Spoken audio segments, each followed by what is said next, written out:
be a day to get out of the house to film videos.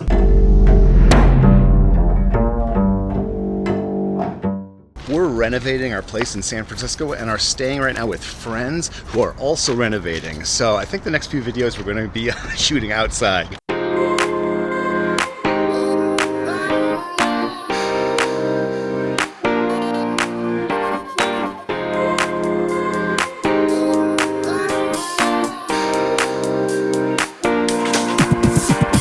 Mental practicing is such a great and valuable skill, and you can use it to complement your actual playing on the instrument. It's great maybe if you got injured or you're on a plane or somewhere where you don't have access to your instrument. So in this video, we're going to dig into how mental practice works and how you can use it to improve the quality of your playing. The older I've gotten, the more I've realized that I'm working on my musicianship a lot of the time, not necessarily just my double bass playing. So even if I don't have access to the instrument, I can be looking through scores or listening to recordings and all that kind of good stuff, but that is still not the same as mental practice. I think of mental practice as actually going through and visualizing in quite a bit of detail what the experience is like playing my instrument. And I've been doing this ever since discovering it back probably as a teenager and certainly in college. I would actually go to Borders Books and Music, if you remember good old Borders, and sit down with a cup of coffee and my bass parts, and I would go through and I would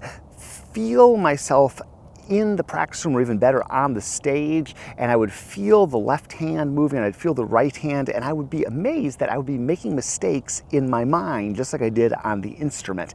And in some ways, visualization and mental practice can sometimes be better than practicing on your instrument, because you can put yourself in that concert hall, or you can zoom away and observe yourself from afar. And I like to really take and focus on specific modalities. I like to do lots of repetitions, just like I do in physical practice, but think about the experience of the left hand, think about the experience of the right hand.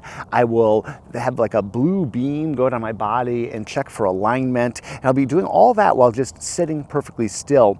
I found that there can be a benefit to moving the fingers a little bit, but sometimes just perfectly still sitting is the key. And I'll go through my music and practice it just like I would on my instrument. I'll sit down and take out my solo Bach, for example. I'll take the first 4 bars of solo Bach and I will practice them, sometimes even with a metronome if I'm not at a coffee shop or something like that. But I can just feel the sensation of going between the notes, paying attention to the shifts and paying attention to vibrato, thinking about the expression I wanted to put into the music, thinking about large muscle groups. Everything I do in terms of practice on the bass, I do while I'm mentally practicing, visualizing. I found that it's particularly helpful to alternate between doing sessions. If you can, if you have all day or you have an extended amount of time, start off, go for a walk like I did today, and sit down and take 20 minutes to do some visualization, some mental practice. Then go to your instrument and practice it. Then go away and analyze some of those passages away from the bass. I've talked to several musicians who've